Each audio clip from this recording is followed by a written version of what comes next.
Il a beau être cuit physiquement, Novak Djokovic est toujours là avec son tennis et son mental où il a réussi à faire déjouer Tyler Fritz en demi-finale. Il a toutes ses chances de décrocher un 6e titre au Masters pour égaler le record de Roger Federer.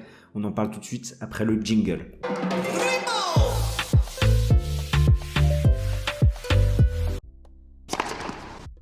Parce que oui, depuis 2015, Novak Djokovic court après ce 6e sacre au Masters. Et bon, il a fait 7 finales. Ces 2 dernières ont été perdues en 2016 contre Andy Murray et en 2018 contre Alexander Zverev, à chaque fois en 2-7. Donc est-ce que cette année, en 2022, ça sera la bonne? Il y a de fortes chances au vu du niveau qu'il a affiché. C'est vrai qu'il est arrivé dans ce tournoi de Turin avec une fraîcheur mentale et physique. Finalement, après 2 premiers tours ultra convaincants, il a joué le jeu de tout donner contre Daniil Medvedev et peut-être qu'il a perdu un petit peu de jus contre le Russe qui a servi pour le match dans le 3e set qui finalement s'est incliné au tie-break. Novak Djokovic a montré des signes inquiétants en demi-finale contre Tyler Fritz, mais avec l'expérience, son tennis et dans la tête, il a réussi à dompter l'Américain en 2-7. Au niveau de ce match, ça fait 7-6, 7-6 pour Novak Djokovic. C'était un petit peu conforme à ce que j'avais annoncé en preview avec 2 sets serrés pour le Serbe. Et c'est vrai que Novak Djokovic, dans ce premier set, n'était pas au mieux. C'était également le cas de Tyler Fritz. On a senti le Serbe en manque de timing qui allait trop rapidement à la faute, étant donné que c'est 11 fautes directes pour seulement 8 coups gagnants. Par contre, en remettant une balle supplémentaire déjà à la relance, ça a permis de faire douter Tyler Fritz qui avait du mal dans la diagonale revers. On a vu Novak Djokovic apporter énormément de variations avec le slice et Tyler qui n'arrivait pas à se défaire de cette diagonale, qui allait lui aussi à la faute, qui a tenu avec son service, même s'il ne passait que 60% de première. J'avais annoncé qu'il fallait au moins tenir ses 65% de première pour avoir une chance contre le Serbe. Ça n'a pas été le cas. Dans ce premier set, il arrive quand même à amener Novak Djokovic au tie-break, alors que l'Américain était breaké en premier, il arrive à débreaker dans la foulée. On a eu un Novak Djokovic qui a su verrouiller les moments importants de cette rencontre en donnant la balle supplémentaire, en étant meilleur du fond du court et en faisant douter son adversaire. Ça a été un petit peu différent dans le second set. On a Tyler Fritz qui va breaker très rapidement Novak Djokovic dès l'entame de ce second acte avec une tactique un petit peu différente. Il va continuer à servir le feu. Là, il va passer 77% de première balle et ça va changer forcément la donne avec Novak Djokovic qui va avoir du mal à se régler à la relance. Également Tyler Fritz dans l'échange, notamment sur cette diagonale revers qui arrivait enfin à changer de direction, à attaquer plus long de ligne. Ça a mis en difficulté le Serbe et derrière, il a pris la confiance et côté coup droit aussi, il arrivait à agresser énormément Novak Djokovic qui commettait des grosses fautes par rapport à des erreurs de placement, la fatigue se faisant ressentir. Et du coup, Tyler Fritz, il va mener 5-3, 0-30 sur le service de son adversaire et pourtant il va réussir à perdre ce set. Novak Djokovic, après des échanges monstrueux, va tenir pour mettre 5-4 et Tyler Fritz, sur son jeu de 5-4, le tournant un petit peu, c'est cette première qui est à plus de 200 km/h. Il a une balle courte côté revers qui peut faire le coup gagnant. Il y a quelqu'un qui va crier dans le public, là il va se précipiter et ce revers il va le mettre dans le filet, ça va totalement relancer Novak Djokovic, ça va se finir au tie-break avec encore de superbes échanges de la part des deux hommes où vraiment le Serbe a réussi à verrouiller les moments importants, à donner une balle supplémentaire à son adversaire, à remettre son service également, sachant que Tyler Fritz n'avait pas été confronté à des relanceurs de la trempe de Novak Djokovic pour le moment à Turin. Et derrière, c'est le Serbe qui s'impose en 2-7, un peu moins de 2 heures, donc il arrive un peu à s'économiser par rapport au combat de la veille contre Daniil Medvedev. Par rapport aux stats du Serbe, 70% de première balle, 75% de points gagnés derrière sa première balle, 61% sur sa seconde balle, 21-19 au niveau de son ratio coup gagnant, faute directe. Donc il a réussi vraiment à un petit peu l'inverser, même s'il a commis quand même pas mal de fautes, notamment dû à son placement trop approximatif. Donc voilà, Novak Djokovic est en finale de ses ATP Finals. En ayant passé 7h54 sur les cours, il a été très solide au service avec 72% de première balle, 83% de réussite derrière. Sa petite lacune, c'est sa seconde balle avec seulement 55% de réussite sur seconde. Au niveau des breaks aussi, où il est un petit peu moins opportuniste, 57% de breaks réalisés. On l'a vu à certains moments, certes dans les tie-breaks, il est ultra clutch, ultra réaliste, mais quand il se procure des balles de break, il ne va pas forcément toutes les faire. Et lui, il s'est fait breaker 3 fois, une fois contre Medvedev et 2 fois contre Tyler Fritz.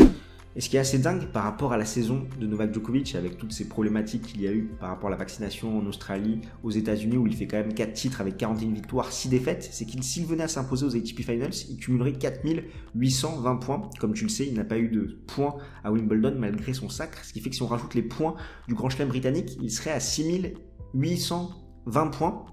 Ce qui fait qu'il serait seulement à 180 points de Carlos Alcaraz. Donc Novak Djokovic serait deuxième, sachant que si on met les 180 points également du huitième de finale de l'Espagnol à Wimbledon, c'est une petite courte avance de l'Espagnol par rapport au peu de tournois qu'a joué Novak Djokovic, donc c'est assez délirant. Et de l'autre côté du filet, on retrouvera Casper Ruud, alias le sous-côté. C'est vrai que le Norvégien, vraiment, par rapport à son traitement médiatique, également le traitement des fans de tennis, n'est pas à la hauteur des performances quand même qu'il fait par rapport à sa saison 2022, 48 victoires, 20 défaites, 3 titres, Buenos Aires, Genève, Stade, et surtout 2 finales en majeur et une finale en Masters 1000 à Miami. Et on voit vraiment tous les progrès qu'il a pu apporter à son jeu, où au début on le catégorisait comme un pur terrien.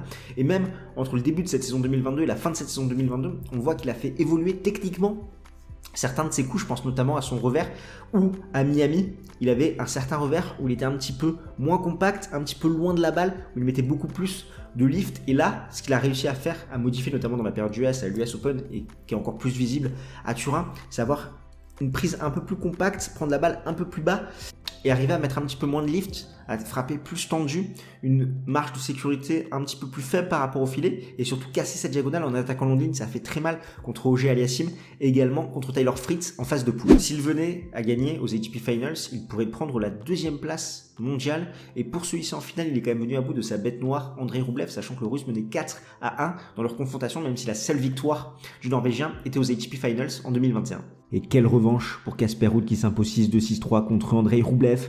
Le Norvégien s'est montré beaucoup plus solide, que ça soit du fond du court, mais également au service avec 10 aces, 76% de première balle, 77% de réussite derrière, 73% sur sa seconde balle. On a vu un Russe qui s'est vite frustré et agacé comme à son habitude. 20 coups gagnés en 9 fautes directes pour le Norvégien, qui a été irréprochable jusqu'à 6-2, 4-0, 30-0 sur le service d'Andrei Rublev, puis à 5-2, le Russe est réapparu pour débriquer.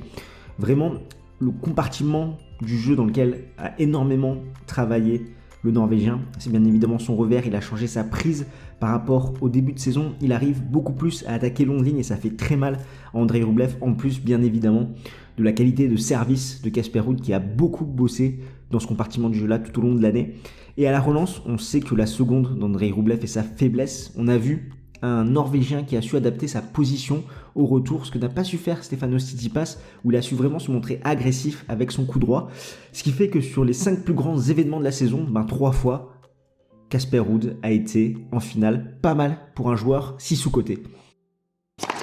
Par rapport au face-à-face, Novak Djokovic mène 3-0 contre Casper Ruud et il y a 1-0 à Turin, sachant que Novak Djokovic s'était imposé l'an dernier en phase de poule contre le Norvégien. Au fait, nous c'est Games Time Talk et on est des passionnés de tennis comme toi à décrypter l'actualité de la petite balle jaune. Alors si c'est quelque chose qui t'intéresse, n'hésite pas à smatcher le bouton pour t'abonner.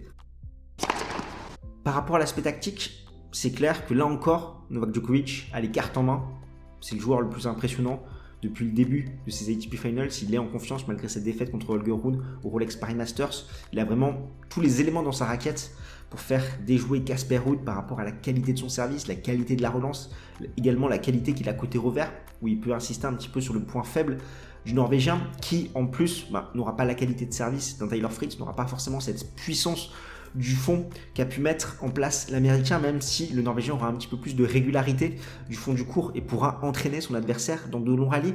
Donc qu'est-ce que peut faire Casper Ruud pour essayer d'avoir une chance? Honnêtement, c'est très compliqué en rentrant sur le terrain, notamment avec Novak Djokovic qui s'est imposé 5 fois au Masters. Donc déjà, le Norvégien doit impérativement bien servir. Il a montré ses progrès au service, où il arrive à avoir une bonne première, où il passe pas mal d'ace. Vraiment, ça va être capital, sinon il va se faire manger sur sa seconde balle. Essayer de dicter l'échange avec son coup droit, de faire mal à Novak Djokovic, notamment en variant peut-être un petit peu les trajectoires, des trajectoires un petit peu hautes, bombées sur le revers de son adversaire, des trajectoires un peu plus tendues pour vraiment que Novak Djokovic ne s'habitue pas au rythme de son adversaire, notamment dans la diagonale revers.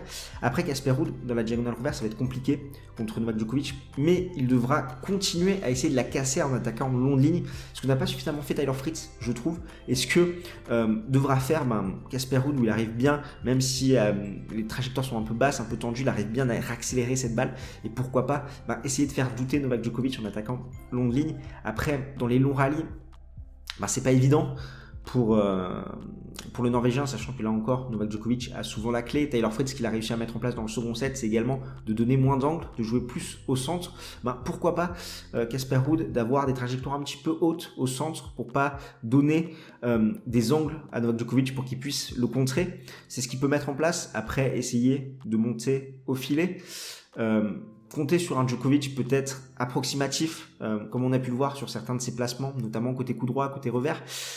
Voilà, Casper Ruud va devoir profiter de toutes les failles qu'il peut entrevoir de la part de Novak Djokovic et surtout assumer son jeu, passer un maximum de premières balles, dicter les points avec son coup droit et essayer de limiter la casse côté revers.